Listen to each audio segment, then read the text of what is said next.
Vocês já ouviram falar no Boi 777?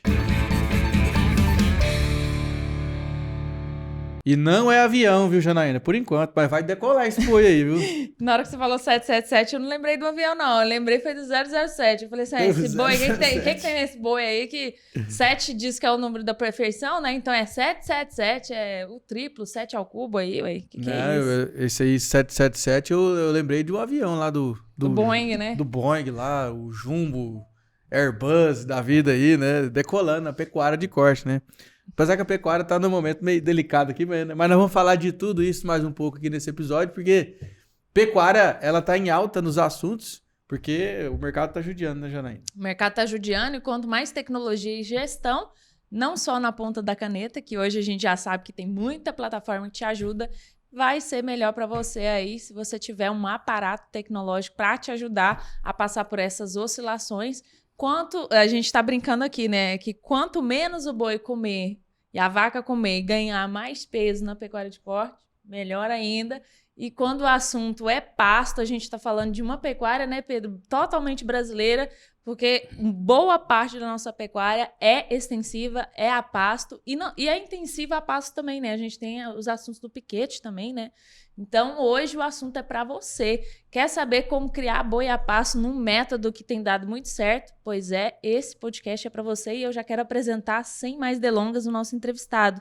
Ele é engenheiro agrônomo, consultor de pecuária de corte há 37 anos, muito tempo, hein?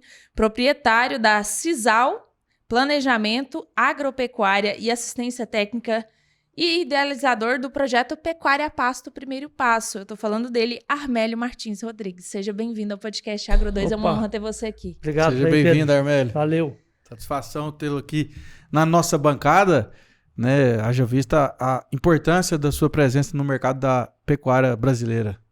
Eu agradeço aí pela primeira vez, né, estar aqui com vocês para conversar um pouco sobre a pecuária tão sofrida, no momento que a gente está vivendo agora, né? Mas uma pecuária que é a mais forte do mundo. Perfeito. Então, acho que a gente precisa de... Eu quero aproveitar para falar não só do Boi 77, mas do principal problema da pecuária, no meu ponto de vista. Bacana.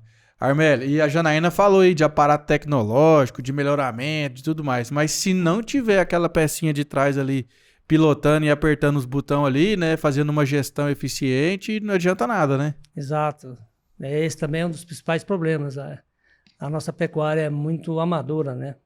E então a gente tem uma Ferrari na mão aí e não está sabendo nem dirigir ainda. Então, mas tem muito que crescer. E eu acho que esse momento de aperto, ele traz muito isso. As pessoas que vão virar essa página aí, não vão viver um outro momento. Aquela pecuária nossa não tem mais espaço, né? E então esse momento de dificuldade é aquela história de renascer da cinza. Então eu acredito muito nisso. Bacana. Tá? Tem uma frase do investidor famoso que ele fala assim, né? Compre aos sons de canhões e venda aos sons de violinos, né? Ou seja, agora é hora de comprar, ué. Né? Se tá ruim para vender, é o mercado, né? Então, é a hora que a gente fala que separa os homens dos meninos, né, Janaína? Fazer o estoque ali do rebanho, se você é de cria, né? Se você é de recria, a gente teve até um episódio aqui que a gente aprendeu que agora, final de 2023, não é hora de engorda, agora é hora de cria e recria. Quando se fala de cria e recria, a gente está falando muito do seu método, né? Porque ele começa desde o início até o final, né? Que método é esse, 777? Na realidade, o Boi 77 foi criado pelos pesquisadores do APTA, né? O grande lá, o Gustavo Rezende, o Flávio Dutra, grandes pessoas, colegas da gente, e que fez muito e faz muito pela pecuária brasileira. E o que esse método visa? Ele visa uma produção de um animal mais jovem e pesado, né? E para isso eu acho que é interessante porque eles ajudam a gente a se organizar, cria metas, né, para cria, para recria e para engorda. Então eu quero desmamar um bezerro com 7 arrobas, recriar esse bezerro até garrote também, fazendo mais 7 arrobas e engordar com mais 7. O macho. O macho. Então chegar a 21. Bezerro. Você vai ter um animal, com certeza, em terminação, com a idade inferior a 2 anos e com 21 arrobas ou mais. Excelente. Né? Então isso é uma condição muito interessante. E o que eu acho válido também, porque esse método visa muito o ganho individual, né? Que é muito importante no processo de evolução da pecuária. Muitas vezes o pecuarista pensa muito em lotação e se perde no ganho de peso. Isso acontece com muita frequência. Então, isso é importante. E nesse sentido, a gente fazendo uma avaliação assim, na produção de alimentos, nós somos, o Brasil é um grande responsável pela produção de alimentos do mundo, né? A gente tem dados aí que falam que até 2050 nós temos que produzir pelo menos mais 70% de alimentos. Eu vejo isso na pecuária com uma certa facilidade. Não é porque os pecuários estão bons, não. Estão afinados, não. Nós estamos acabando de falar que são amadores. É porque nós estamos produzindo muito pouco. Então, a produtividade nossa é muito baixa. Quer ver? Vou dar um exemplo para vocês. A média de produtividade da pecuária em arrobas por hectare ano gira de 5 a 6 arrobas, em média, do Brasil. De 5 a 6 arrobas. Vamos ser otimistas, né? Não vamos desanimar, não, já está todo mundo desanimado. Vamos subir a bola aí, né? Vamos falar 10 arrobas, só para ficar fácil a conta. Por ano. Isso é otimista. Né? Por ano. Por ano. E eu garanto para vocês que mais de 80% do pecuarista brasileiro não produz isso. Mas vamos fazer essa conta aí, 10 arrobas. E vamos ser otimistas também, vamos pôr R$200, porque hoje está difícil. Né? Então dá R$2.000, é isso? Bruto. Por hectare ano. Se você pegar R$2.000 e converter para a parte de soja, dividir para uma soja de R$130, dá 15,5 sacos. Menos de 20 sacos de soja, produção bruta. Vocês conhecem, pergunto para vocês, algum lavorista de soja que produz isso? Não paga sacos? Nem a semente. Hoje acho que não paga nem o produtor acordar cedo para poder fazer. Hoje quem produz menos de 45 sacos está perdido. Está no livro. Que é praticamente o custo. Fato. Né? Então, mas essa analogia que nós estamos fazendo, nós colocamos um pecuarista otimista, com preço para uma arroba, com uma produtividade que ele ainda não tem, e produzindo 15 sacos. Então, é insuportável. Por isso que eu falo, não tem espaço para essa pecuária. Perfeito. Isso aí acabou. Já não é que vai acabar, não, já acabou. Então, esse momento está cobrando isso, tem muita gente saindo fora, é insustentável, não consegue. Não fecha a conta, né? Não consegue continuar. Então, eu gostaria de aproveitar esse tempo aqui com vocês para conversar um pouco sobre esse momento. Nós estamos falando em 80%, é muita gente que está numa situação difícil.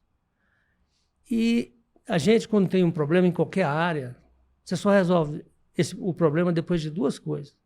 Você tem que entender e aceitar. Porque tem hora que o cara não aceita.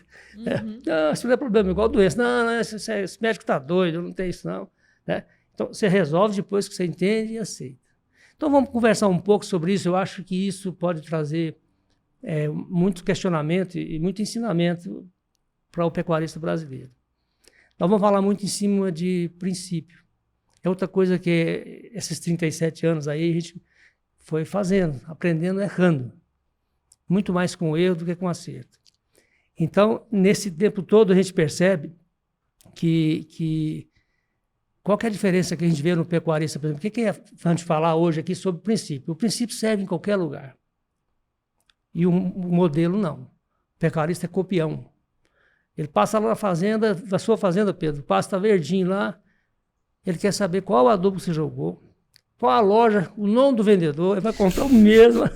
Ele esqueceu que o princípio, você fez uma análise de solo, você avaliou que você tinha que melhorar a sua fertilidade, Fato. Foi feita uma correção, isso é o princípio.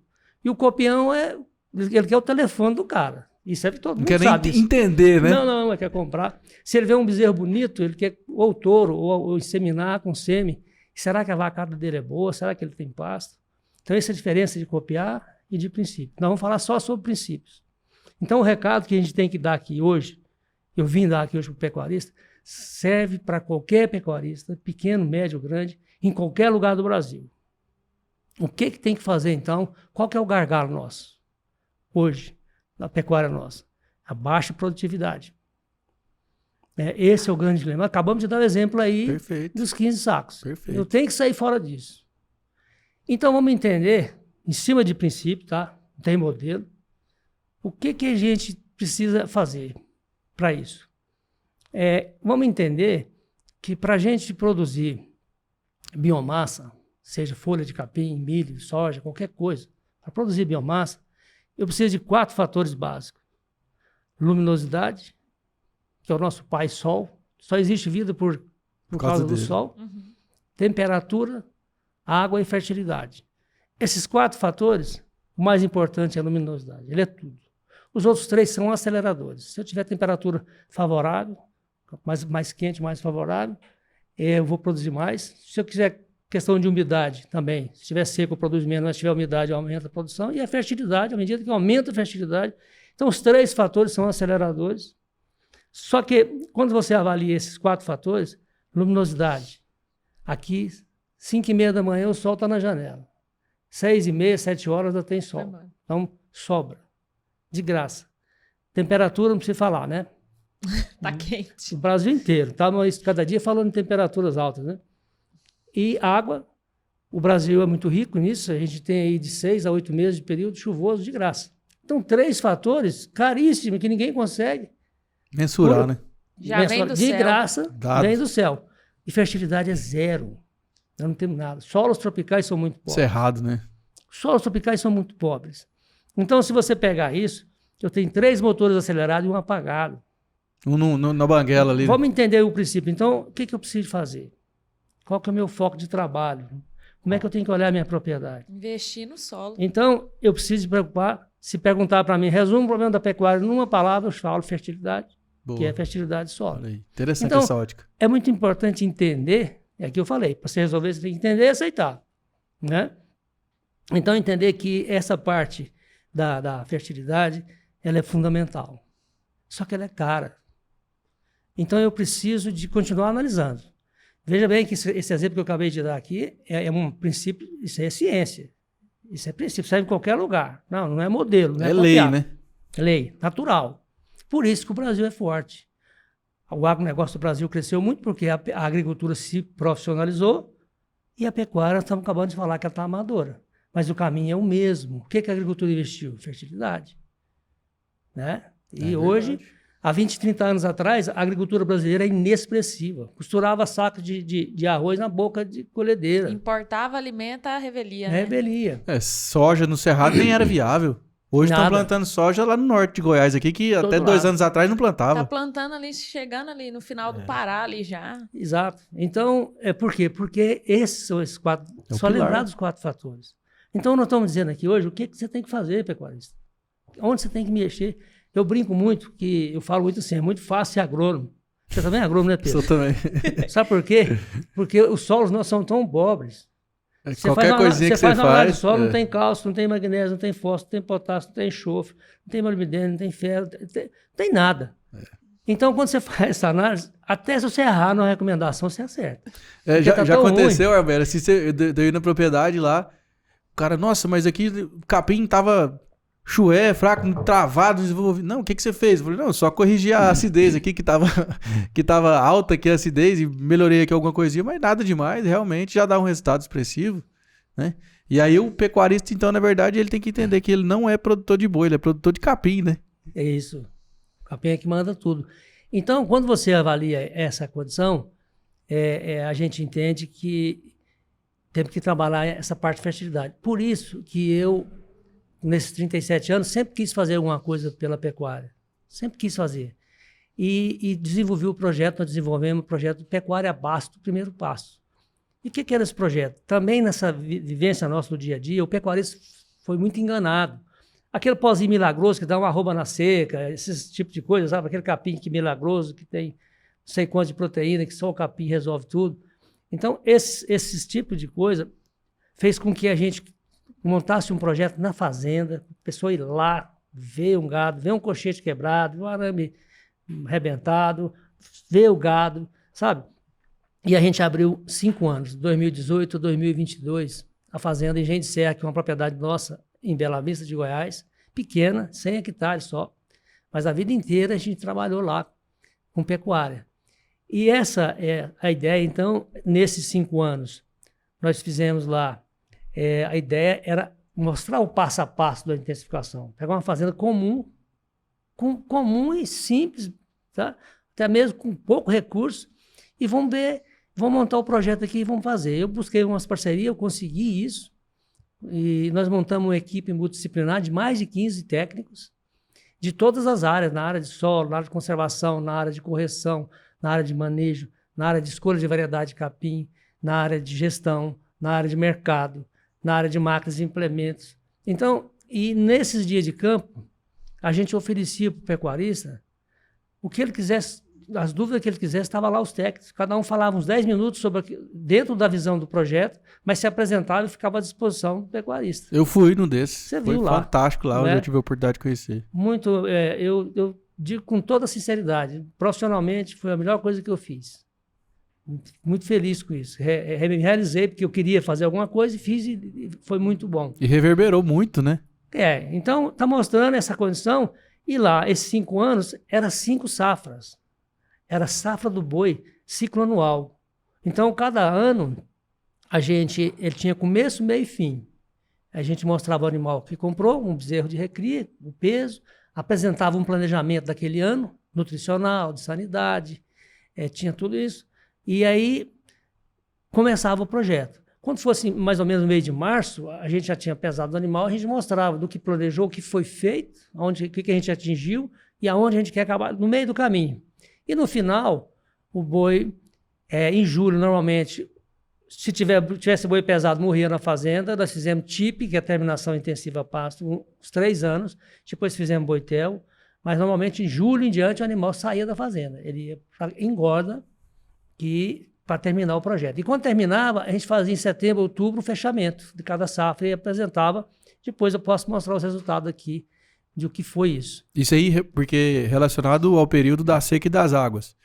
Porque julho, agosto, setembro, a gente estava no auge da seca. O projeto do ciclo anual, a gente pegava os animais, recriava nas águas até julho, tá? E depois, na parte seca, ele ia para a engorda. Ou na TIP, que ele não ia depender mais de capim verde. Ou no oitel, e terminava no ano, para fazer ciclo anual. No máximo que esses animais ficou nesse período de entrada até o abate foram 10 meses. Então era um ciclo anual mesmo. Nossa, então, depois eu tenho um resultado aqui para mostrar. Mas, num resumo, o projeto saiu de 5 arrobas para 30 arrobas. 29,86, a média final de dos 5 cria anos. até engorda. Não, de recria, era recria e engorda o projeto. Você comprava o bezerro, recriava e engordava. Bezerro de 7 arroba, de 5, 7 arroba? 7 arroba, 8 arrobas. Você comprava no mercado, então. Mas quando chegava na fazenda, pesava uma semana depois, apresentava isso. E pesava no final da recria, quando ele saía da fazenda para o boitel. E depois, quando abatia, a gente pegava a relação dos frigoríficos e fazia o fechamento. Então virou um boi 888. 788. Mas assim, na média, a gente saiu nos 5 anos, a gente conseguiu sair de 5 arrobas, que é o que a fazenda produzia anteriormente, para 29,86, 30 arrobas. Isso por hectare. E isso só fazendo o que nós vamos falar aqui agora sobre investir em fertilidade. A gente tinha uma equipe multidisciplinar, fez a coisa certa, manejou bem, né? E na realidade, nessa fazenda, a gente aplicou 2,5 toneladas de calcário, 500 quilos de gesso agrícola, 500 quilos de fosfato reativo. Essa era a base de correção. E anualmente a gente aplicava 50 de nitrogênio, 25 de fósforo e 25 de potássio, que era uma adubação. Eu chamava nem de produção, é quase que uma manutenção, para devolver o que o animal tirava e deixava uma sobrinha no pasto. Residual lá. Um residual. E, então, foi assim que foi se desenvolvendo o projeto. Então, voltando, o projeto ele tinha como meta, então, inicial, de sair de 5 para de 20 a 25. Nós chegamos a 30. Nossa. No segundo ano, que é a média, né? Nacional. era a média nacional de 5 a 6. Nós estávamos dentro dessa média. Era a média da minha fazenda também. E Armélio, só para esclarecer para o pessoal que está acompanhando. Essa média de produção anual. Anual. Por produção bruta. Hectare. Por hectare. Por hectare. Então saiu de 5 arroba por hectare ano para quase 30 arrobas por hectare ano. Então se aumentou 6 vezes. Por isso que eu falei que não é difícil a gente produzir os 70% a mais de alimentos. Nós estamos produzindo 6 vezes a mais, com muito pouco esforço. Isso a pasto, né? a pasto com terminação no confinamento, no Boitel, ou mesmo na fazenda nativa. Aí eu vou fazer a Mas pergunta, ciclo anual. que é que eu sei que tem aquele produtorzinho que tá assistindo ali agora, que vai falar assim, e essa conta fechou, Armélio? Ela fechou antes, a receita por hectare dela era R$100 por hectare ano. Ela fechou com 1.181. 1.181. É. 10 vezes a mais. Então, por isso que eu falo que a gente produz muito pouco, então a gente não vai ser difícil para a pecuária cumprir a meta. Dá esse salto aí, né? Né? Então, voltando aí no projeto, ele tinha como objetivo, então, o mais importante é criar uma linha única. A ideia que eu sempre quis é falar assim, olha, qualquer pecuarista, você pega essa aqui, vai fazer lá na sua fazenda, é lógico que a gente sabe que tem ajuste, não tem nada engessado, mas é dentro dos princípios básicos que a gente vai mostrar. Então, quando a gente desenvolveu esse projeto, eu contei uma história uma vez, acho que saiu até em 2019 na DBO, eu escrevi esse projeto numa madrugada, perdi o sono, levantei e escrevi o projeto. Numa noite. Caramba. Que eu queria fazer alguma coisa. Por que eu queria fazer alguma coisa? Tinha 2 porquês. Um é para retribuir tudo que a pecuária fez por mim durante esses 37 anos. Eu acho que meus filhos, eu tenho 4 filhos, acho que eles foram criados a pasto. Manda um abraço para eles aí. Deve estar assistindo aí, olha que isso, pai tá chamando a gente. Mas foi resultado a pasto. Boa demais aí. Mas baseado nisso aí, era para retribuir, e o principal é não aceitar um contraste entre o grande potencial que a gente possui e a baixíssima produtividade que a gente tem. Então, isso nos dá, não só como consultor, mas também como pecuarista, uma grande oportunidade. Está aí o exemplo que eu estou falando, quando é fácil, se você trabalhar certo, precisa saber o que tem que fazer. Não é sair fazendo do jeito que dá na cabeça, não. Fazer a coisa certa. E nós estamos falando sobre a coisa certa. Então, por que eu escrevi o projeto numa noite? O projeto foi baseado numa equação que quem trabalha de consultoria nessa área é muito conhecida. Fala que solo mais planta mais animal é igual a produto. Então, nós como pecuaristas, nós temos que passar por essa equação para chegar no produto. Quantas vezes, Pedro, você já ouviu, sai às vezes um capim novo aí, o cara fala, essa é a solução da pecuária. Ixi. Esse cara está falando que planta é igual a produto. A equação dele é pequenininha. Controlar uma raça de animal, né? A gente vê muito isso. Esse é um animal que resolve, acabou o problema, essa raça aqui está resolvido. Ele está falando que animal é igual a produto. Também é uma equação pequena. Eu estou falando que nós temos que passar solo, mais planta, mais animal é igual a produto. Por isso que eu escrevi numa noite. Eu escrevi essa equação e depois eu fui estudar isoladamente. Tudo sobre solo, com quem entende de solo. Tudo sobre planta, com quem entende de planta. Tudo sobre animal, com quem entende de animal, para chegar no produto. E quando eu chego para o pecuarista, vamos propor, então, passar por essa equação aqui agora, junto com eles. E o pecuarista sempre gosta disso. Vamos começar pelo mais fácil. Né? Então, solo, planta, animal, igual produto, então vamos começar pelo animal. E cada uma dessas etapas tem uma palavra-chave que ajuda muito a entender. O que é o animal nesse processo? O animal é o artista. Por que o animal é o artista? É porque ele é que transforma capim em carne. Então, se ele é o artista, ele é o mais importante do processo. E se ele é o mais importante, eu quero ser o melhor amigo dele.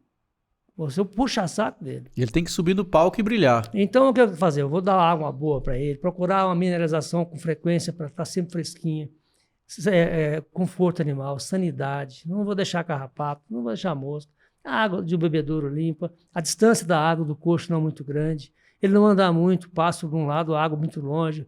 Ou seja, quando você explica isso para o pecuarista, todas as vezes que a gente conversa sobre isso, você fala assim, não, essa parte é fácil, Armélio, tranquilo. Só isso? Você já está até fazendo. E outra coisa, nós estamos falando dentro de princípio, tá vendo que serve em qualquer lugar do Brasil? Não serve? Né? Claro. Então, você está organizando, então qualquer proprietário, qualquer tamanho, ele serve isso que nós estamos conversando. Entender o animal como artista. E já pronto, falou artista, já entende o resto. Beleza? Aí nós vamos para a planta. Para entender com uma facilidade, uma condição bem didática, eu vou fazer uma comparação, tá? Vamos imaginar que o meu sonho é ser motorista de aplicativo, de Uber. Pronto. Eu pergunto para vocês dois, Tá, eu quero ser motorista de aplicativo. O que eu preciso de ter? O carro. O carro.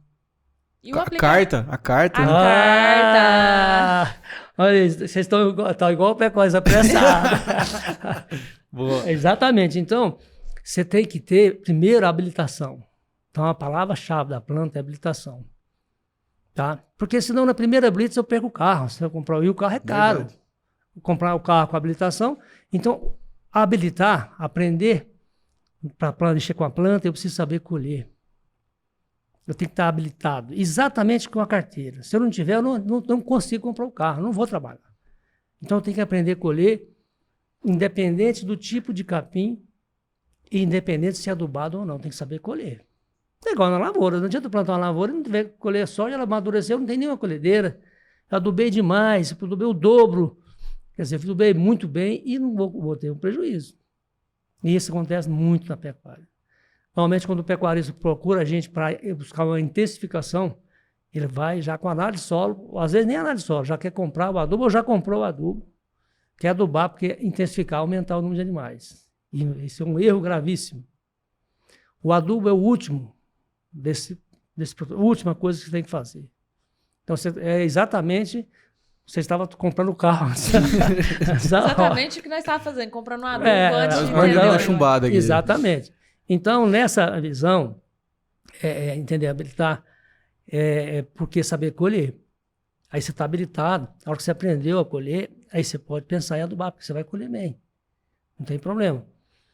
E quando a gente fala em manejo de pastagem, muitas vezes em congresso, o pessoal fala muito que o mais difícil de tudo é manejo. Vocês já devem ter ouvido falar isso. Uhum. Né? E a gente desmistificou isso.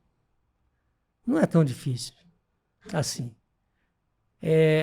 A pesquisa desenvolveu aquela metodologia de interceptação luminosa, que você define em cada tipo de capim, tem uma altura certa e a hora certa de colher. Aquela comida quentinha acabou de sair. A famosa entrada e saída. É a entrada e saída. Né? A interceptação luminosa, ela define que quando você tiver 95% de interceptação, está na hora de entrar. A interceptação luminosa é sombra. Então, à medida que a planta vai rebrotando, ela vai aumentando a sombra. A massa, né? Quando ela chegar em 95%, significa que ainda tem 5% de raio, de luz, pegando a última folhazinha, a primeira folha que estava lá, a mais velha. Ainda tem um solzinho para ela. Aquela é a hora de entrar. Se você não entrar, como ela não para de crescer, porque a temperatura, a luminosidade é boa e ela continua crescendo, ela vai sombrear a folha velha. Ela passa de 100% de interceptação, ela está na sombra. O que vai acontecer? Ela vai entrar o que a gente chama de senescência, ela vai amarelecer. Né? Então, a hora que ela fica amarela, por falta de luz, a planta entende que ela está morrendo uma parte dela por falta de luz. O que ela faz? Ela aciona haste para buscar a luz, que ela tem que ir atrás. E a haste é indesejável, a haste é indigesto, gasta muito nutriente para fazer haste, o animal não gosta de haste. Então você erra no manejo. Né? Mas isso aí ficou muito mais fácil quando foi passado isso aí para trabalhar em cima de altura. Através da altura da planta você define a hora certa de entrar em cada capim. E lá no projeto do nosso primeiro pasto, eu criei, ficou famosíssimo, está até fora do Brasil, já está bem famoso, o fuxiqueiro. Fuxiqueiro. Fuxiqueiro. O que é o fuxiqueiro? O fuxiqueiro nada mais é do que uma referência de manejo. No caso, a gente instala nas fazendas, em cada piquete, um postezinho fincado. Lá em casa, como o capim é marandu, o marandu ele pode ser trabalhado com altura de entrada de 20, 30 e 40. Né? 30 é uma altura média boa. Lá, como o nível de adubação nosso era baixo, eu optei por trabalhar por 40. Então, como é que funcionava esse fuxiqueiro? Eu peguei um poste quebrado da fazenda, aqueles postes de cerca, e finquei ele, deixei 60 centímetros de altura do solo. E o primeiro 20 centímetros deixei de preto, a parte de baixo dele, a base. Depois aqui no meio está amarelo. Eu tenho aqui 40 centímetros e 20. Então entra com 40 e sai com 20. Então eu tenho o máximo e o mínimo. E a parte de cima você deixa mais uma parte para o pessoal visualizar no pasto. Ele deve ser colocado próximo da estrada. Você nunca tem que parar para ir lá no fuxiqueiro ver como é que ele está, não. É um lugar que você já passa. Vê de longe. E passa mais gente também, porque fuxico esparrama. Tem que ter. Sensacional. E aí, ele fica colocado lá no capim, né, como se fosse uma vareta de óleo, nível máximo e mínimo. Então, Genial. você vai chegar, tá andando ali, se o capim chegou naquela altura, entra, sai naquela altura. Olha aí. Agora, a partir do momento que você tem uma referência que é numérica, eu falo para a pessoa, só erra se quiser errar. Só erra se quiser, ué. Desse jeito aí. Você tem uma referência, então isso aí desmistificou o manejo. Maravilhoso isso, porque eu trabalhei com semente de pastagem, os vendedores, eles mediam com a famosa régua, né? Naquela época. Não, na régua, na minha época, quando eu fazia esses acompanhamentos, era no joelho aqui. Não, mas essa é a régua fixa, porque você não precisa ir, por exemplo, ele tinha que ficar indo lá para ver qual que é o tamanho, né? Ele passa com a caminhonete, ele já vê, Armélio? A diferença aqui é o seguinte, a régua, a Embrapa fez uma régua muito bem feita e que te auxiliou muito. Uhum. Mas a gente que está no dia a dia, o grande problema da pecuária é mão de obra. Quando você finca o fuxiqueiro, ele fica lá, eu falo assim pro pessoal, ó, finca esse fuxiqueiro aí, ele não precisa vacinar contra a Covid, você pode, não tem hora extra, ele fica lá, choveu, ele tá lá. Ele não cobra nada. E ele fica amigo do gado, o gado gosta de coçar, você tem que fincar ele bem fincado. Então, ele é uma referência que, ele é por isso que eu chamo fuxiqueiro, porque quando eu tô num dia de uma fazenda que o cara passou a mais, eu por acaso paro o carro do lado, não falo nada, o cara já justifica. Ah, foi domingo, tinha uma compra aí, eu não tive. Ele já percebeu. Então o fuxiqueiro já funcionou. Então ele é uma referência que é fixa e ele cobra aquela mudança na hora certa do capim. Né? Então, muitas vezes, isso aí, quanto que custa isso? Não custa nada. Não tem aplicativo, não tem dificuldade, não tem nada. É uma referência que se coloca em cada passo e você vai ajustando. Ele tem que ser colocado, normalmente, 15, 20 metros da estrada, e no lugar que representa o pasto. Eu não posso pegar um fuxiqueiro e colocar lá no malhador, rapado, ou num lugar alto. Eu olho, eu vou escolher o lugar, coloco. Só de você colocar isso, o manejador do pasto, o pessoal que cuida do manejo, já fica... Aí já tem alguma coisa para cobrar dele. Eu tenho um cliente que ele mora em São Paulo, Ribeirão Preto, e toda mudança, ele numerou os piquetes com o número do piquete. Vai mudar o gado, tira uma foto da saída e uma foto da entrada. Na mesma hora ele está sabendo se o cara está fazendo a coisa certa ou não. Entendeu? Então, isso ajuda muito na parte de manejo. De manejo. Não, genial. Uma solução, assim, simples, super simples. barata, todo mundo pode barata, fazer. Que milagrosa. E tem naquele material que eu mandei, tem o gabarito, eu pus vários tipos de capim. Né? Cada capim, por exemplo, um Mombasa, você entra com 90, 80, 90, sai 45, 40. Né? Um Zuri, você entra com 60, sai com 30. Uma sai com 30, sai com 15. O Medículo, você entra com 20, sai com 10. Ou entra com 15, sai com 7,5. A saída é sempre a metade da altura. Tem a parte também, por exemplo, dos novos capins que estão surgindo aí. Tem o Quênia, tem o Capiaçu também. Tem. Muitas vezes, nem todos os capins têm isso aí, mas você vai por comparação. Uma vez eu fui questionado sobre isso por um professor, por isso que eu coloquei no gabarito, se vocês for lá, eu coloquei meu nome. Porque ele achou que eu não deveria colocar, porque tinha alguns capins que não tinham. Eu falei que era mais importante eu ter uma referência que é semelhante, mesmo um capim que não tem, do que não ter. Aí eu falei, eu vou fazer. Desobedeci ele e coloquei, mas assim, porque vai ajudar muito mais do que atrapalhar, né? Então, se você fizer isso, você já justifica o manejo. Como é que nós estamos de tempo aí? Tá não, tranquilo. nós estamos tranquilos. Pode continuar. A gente monitora aqui, tranquilo. Nós estamos aqui mais 4h30 aqui. Ah, é? Então manda buscar a janta aí. Traz um negocinho pra gente tomar ali, Pedro. Ah, não, já tem aqui. Não, mas é água. Mas então é o seguinte, e aí então você faz a parte de planta. E depois vem a parte do solo. Agora é o carro. O solo é carro. É caro. Por isso que você estava comprando o carro da hora, né? O solo é caro e não existe mudança sem investimento. Agora você tem que gastar. E a longo prazo, né? E tem que gastar.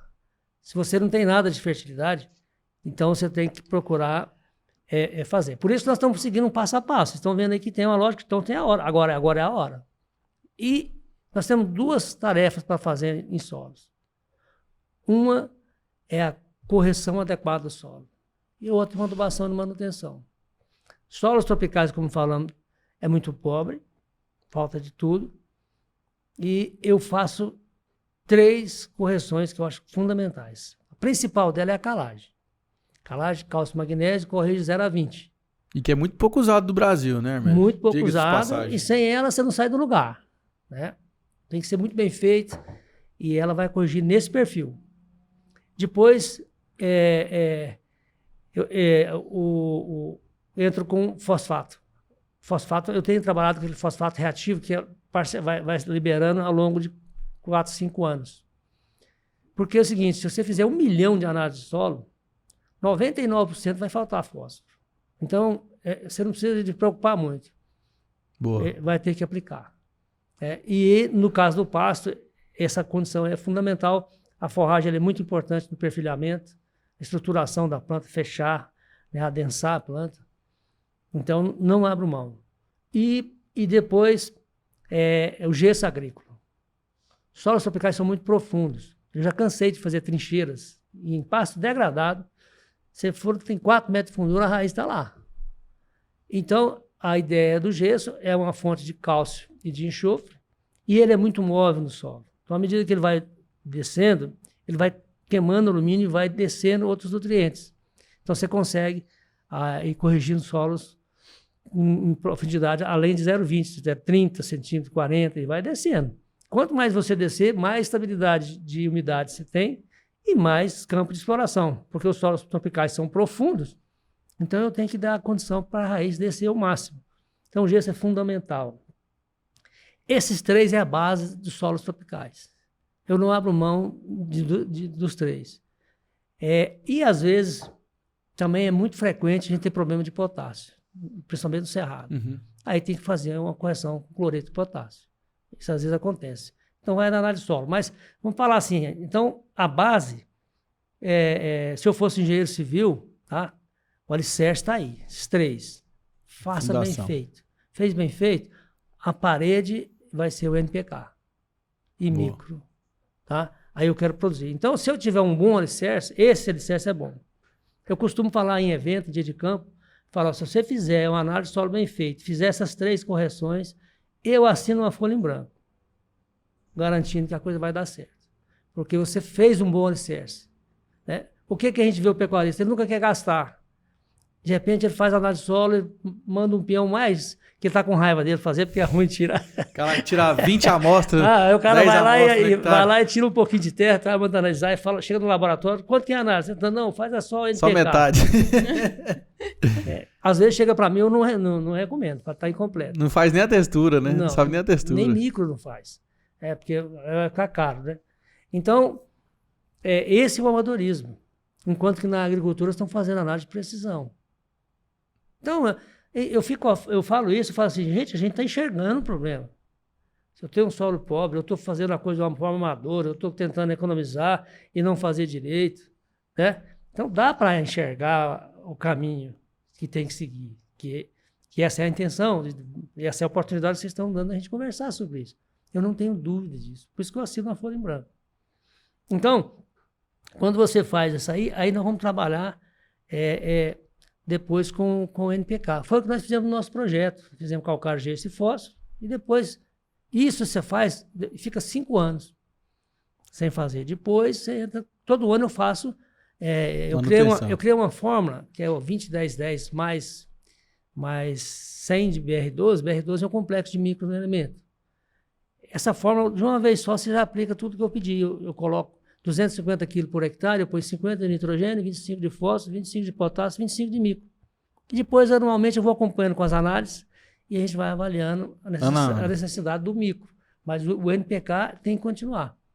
Uma adubação só fez com que a gente saiu desse resultado. Sair de 5 para 30 arrobas, de 100 para 1.181 reais por hectare ano. E é isso aí que distancia, né, Armélio, o Brasil do primeiro mundo da produção de pecuária, né?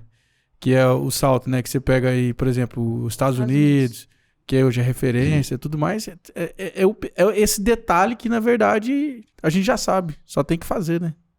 Na realidade, esse pessoal morre de medo da gente, né? Porque os Estados Unidos, ele também, se você for estudar a pecuária deles também não é 100% pecuária de precisão. É uma pecuária ainda que ela caminha. Eles são maior, mas eles têm medo da gente por conta disso, né? Pelo potencial. Eles não têm como produzir a pasto. Eles praticamente não têm recria. Nós somos os únicos, né? Então, eles não competem nunca com a gente. O custo de produção dele é altíssimo, né? Então, esse é o medo que eles têm. Porque o dia que a gente fizer isso aí, exatamente isso que nós estamos falando aqui, certinho, com acompanhamento de custo, fazendo tudo controlado, ninguém segura. É a agricultura, gente. Nós éramos inexpressivos, hoje somos os primeiros do mundo. Então, a pecuária chega rapidão também. Chega. Tá? Se tiver seriedade, que é uma coisa difícil, né? Nesse país, mas se tiver seriedade, a gente consegue. Tem tecnologia para isso, né? As empresas de pesquisa têm muita coisa a desenvolver, muito no Brasil. Então, a gente tem esse potencial para chegar nesse... Assim, atender não só esses 70% que a gente tem que produzir, não, produzir é o caso nosso 6 vezes mais. 6 vezes mais. Em Armélio, mas assim, o produtor ele gosta de conta. Você falou dos 5 aos 30, aos 29. Mas custo de produção, economia de custo, né? O produtor gosta muito de falar disso. A curto, não sei se você tem a curto, médio e longo prazo, o projeto instalado ou os 5 anos do projeto que você viu, economia de custos dentro da pecuária, e a rentabilidade, você já até citou, mas se você quiser citar também a diferença do produtor que está fazendo ali a média Brasil de 5 para o que o projeto entregou. A grande dificuldade... Eu falo assim, você quando vai avaliar o pecuarista, muita gente fala, o pecuarista brasileiro é acomodado, não faz nada, não sei o quê. Não é bem assim, não. Eu acho que tem 2 coisas que faltam aí que dificultam muito. Uma é ter um projeto que ele acredita. Você já viu quando você tem um sonho para comprar uma casa ou um carro, você já sabe aquele modelo, você já olhou na internet, você já foi... Você namorou aquilo lá. Uhum. Então você vai buscar recursos para fazer aquilo, você quer aquilo. Ele não tem isso. Ele não sabe qual é o projeto. Cada um faz um jeito. Só compra lá e vai largando. Esse é um dos objetivos do projeto Primeiro Passo. Por isso que eu estou falando, isso serve para todo mundo. Nós estamos explicando aqui como é que tem que fazer. Então, faltava... Como é que você vai investir uma coisa que é cara sem ter uma... Não é ter um projeto, não. Ter confiança. Acreditar naquele projeto. Então, isso falta. Isso é uma coisa que falta. Objetivo. Falta objetivo. E eu sei que isso aqui vai funcionar. Eu não estou falando que eu assino uma folha em branco. Se fizer certo, vai funcionar. É acreditar nisso. E faz uma área pequena primeiro, não é que fazer a fazenda, né? E pra vocês terem uma ideia, você está perguntando sobre custo. Está acontecendo muito que eu vejo a soja como a madrinha da pecuária. Muita gente vê ela como inimiga, que está tomando a área da pecuária, né? Não. A cana, né? Também. A soja, principalmente, porque ela entra com o quê? Em cima forte de fertilidade, que é o problema que nós temos que fazer. Então, ela mostra um exemplo. E eu tenho alguns projetos no norte de Goiás aqui, tem aqui também no sul, no Mato Grosso, em áreas fazenda que arrendou a parte alta para a soja e sobrou só a parte baixa. E antes disso, aquela pecuária antiga nossa, essa parte baixa do medículo é a parte mais judiada. O cara deixa ela por último, põe as vacas lá, põe o gado lá, e nunca põe cuidou. O fundo. Nunca cuidou. E agora, como ele está perdendo essas áreas, nós estamos fazendo um projeto. Ontem eu estava na região de Nova Crixás, fazendo esse trabalho. Pega uma área pequena, esse proprietário tem 2 fazendas, arrendou uma de 1.000 cabeças para soja. E ficou na outra que também é 800.000 cabeças. Aí eu peguei uma área pequena, 65 hectares só, de baixada. E nós estamos fazendo nessa área o mesmo projeto do Primeiro Passo. Quebrou cupim, estamos fazendo inseticida nos cupins, estou aplicando 4 toneladas de calcário. Nossa. 4 toneladas de calcário, 1 tonelada de gesso, 500 quilos de fosfato, e depois os 250 quilos, 5 anos seguidos. Por ser uma edícula, a gente vai trabalhar, não vamos trabalhar na nutrição, não vamos trabalhar com mineral. Vamos trabalhar, eu tenho um protocolo de nutrição, que a gente aplica também, tem toda a metodologia de trabalho.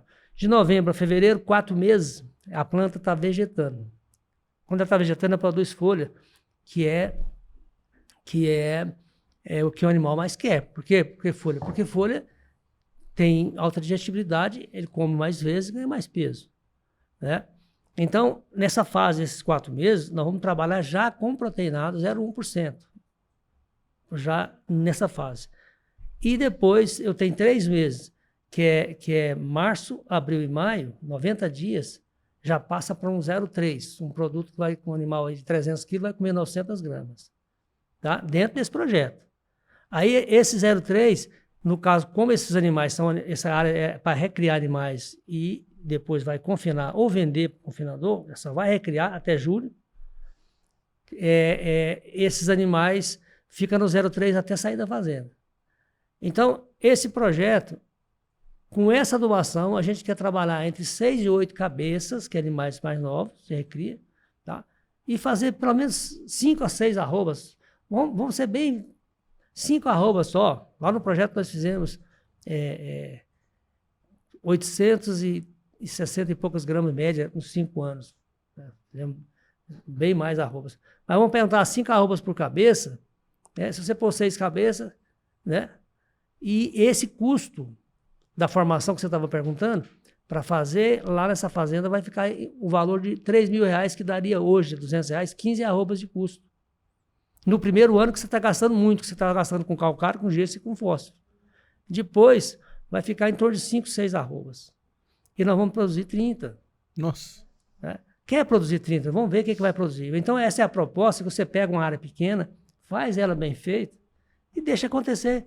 Se fizer isso, se eu dobrar, o pecuarista que tinha 2 fazendas com 1.800 cabeças, ele vai ter uma fazenda de soja, que está dando rentabilidade grande para ele, corrigindo a fertilidade, tudo que ele quer, e na outra fazenda ele vai ter condição de ter o mesmo tanto de animais ou mais. Então, por que isso? Porque é essa outra pecuária, a pecuária com investimento, com correção, com adubação. E por que ele faz isso? Porque agora ele tem recurso.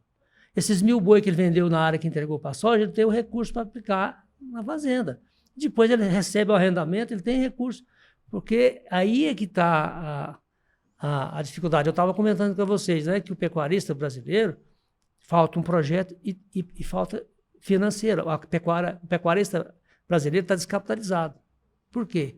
Ele vem muitos anos produzindo muito pouco. Então ele não tem recurso. Então não tem recurso, não tem projeto, o que ele vai fazer? Tá só girando, né? Aí fica na especulação, reclamando e fazendo. Tá? Mas se fizer isso aí, pega uma área pequena, para a gente poder resolver o problema, você tem que fazer. Investir, saber o que investir e fazer a coisa certa. Então, esse modelo está sendo seguido por quase todos os clientes meus e nós vamos divulgar eles também no Instagram. Eu já tenho, do começo, quebrando cupim, tinha tanto cupim que se você agachar, você não via pasto, não. Era só as cabecinhas vermelhas. Era. Muito. Então, depois a gente vai acompanhar. Vou trazer para vocês aqui depois o resultado. Bacana. E tem cliente em várias partes do Brasil? Eu tenho... agora eu estou bem concentrado em Goiás, mas eu tinha que ir de São Paulo e Mato Grosso, Goiás. Show. Atenção você aí, pecuarista. Ficou curioso? Quer saber mais? Armélia, pergunta nós já fez a de 1 milhão, agora de 2 milhões de reais. Como pegar a consultoria do Armélio para eu fazer esse método 777 na minha propriedade? Não, a gente tá aí trabalhando, de ter a CISAL planejamento, né? É uma pequena. Eu sempre optei de ser um pequeno assistente. Bem familiar. A Mariana, que você conhece, a Mariana, minha filha, e começou com a Tânia, minha esposa. Então, bem resumido. O escritório meu quase que dentro do carro, em casa, bem resumido mesmo. Então, a gente é um pequeno assistente, porque a gente gosta de fazer as coisas de perto. De olho no olho. Olho no olho. Inclusive, eu tenho que mandar um abraço pra Mariana aí, porque ela me salvou muito na faculdade, me deu muita carona lá, viu? Eu achei que era cola, porque... Também. Eu também pensei nisso, ela hein? salvou muito a faculdade. Ela também era nerd, né? Estudava bastante, a Mariana era aplicada. Você tem um telefone, Armélio? Já vou passar o arroba do Armélio que o Pedro Freitas vai colocar aí. Arroba Armélio Martins no Instagram. Mas fala o seu telefone aí pra galera procurar. É 62 99971 4888. Acho que eu te mandei, não mandei não, contato? 62 99971 4888. É isso aqui, Pedro né? Freitas vai colocar na tela. É isso aí. Pedro Freitas vai colocar o telefone aí na tela também para você não perder. Se você quer saber mais sobre esse método, que como ele falou, não tem tamanho de área específico, aí vai ser analisado o animal, né, raça, como que é que você vai querer trabalhar. Particularidade de cada lugar, né, mas E o lema do projeto é o que a gente sempre faz, é fazer o simples bem feito. Não Boa. precisa inventar, não. É só fazer o dia a dia que dá certo. Arroz com feijão daquele jeitinho mesmo que faz na roça, gostoso de E fazer. seguindo o que o Armélio falou, nós já temos 90% aqui, 10% aqui que é o solo, a gente corrige, corre atrás, né, Armélio? Ué. O sucesso da pecuária tá na mão do pecuarista e de Obrigado, você aí, Armélio. técnico. Falou então, Sensacional. gente. Eu que agradeço. Aulas. Aulas e aulas. Obrigado Obrigada, por tudo. viu? Não, muito bom mesmo. Valeu demais. Se você gostou, deixe o seu like, curta, comenta, ativa o sininho para não perder nenhum episódio. Tem 2 episódios toda semana para você sobre assuntos variados do agronegócio. Ficou interessado? Ou lembrou daquele amigo seu, pecuarista, que tá lá remando contra a corrente, não sabe o que fazer? Manda esse podcast para ele, né, Pedro? Manda, compartilha, comenta lá. E comenta aqui embaixo também se ficou faltando algum assunto, que a gente manda pergunta pro Armélio para ele responder. Na hora. É isso aí. Se você quer ficar por dentro do que está rolando no agronegócio, @portal Agro2 em todas as nossas redes sociais, estamos presentes. Também no nosso portal de notícias, agro2.com.br. Notícia todo dia sendo alimentada lá para você, quentinha para você ficar por dentro do que rola no agronegócio. Me segue também em @Janaína Honorato e tem o melhor @ de Goiás. Por Pedro Maia. Ela adora meu arroba. Por com 3 É R's. goiano, gente, é Obrigadão, viu? goianizado. Armélio, agradece a galera aí e Tá dá um joia. recado final pro pecuarista. Não, é isso aí, né? Eu acho que é exatamente isso que está dizendo. Fazer o simples bem feito. O potencial nosso é muito grande. Nós precisamos produzir mesmo.